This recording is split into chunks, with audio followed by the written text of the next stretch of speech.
Disabling two-factor authentication on your Coinbase account can be done in a few simple steps. Follow this guide to ensure you complete the process correctly. Step 1. Log into your account. Visit the Coinbase website or open the mobile app and log in using your credentials.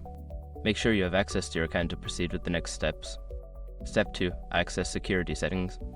Once logged in, navigate to the settings menu. Look for the security tab or section where you can manage your account security features. Step 3. Locate two-factor authentication. In the security settings, find the option for two-factor authentication 2FA. This section will provide details about your current 2FA setup and options to modify it.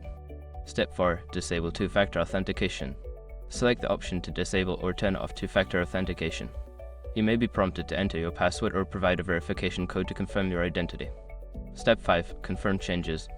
After disabling 2FA, ensure that you receive a confirmation message indicating that the feature has been successfully turned off. Review your security settings to ensure everything is as you desire. By following these steps, you can easily disable two-factor authentication on your Coinbase account. Always remember to keep your account secure with strong passwords and other security measures.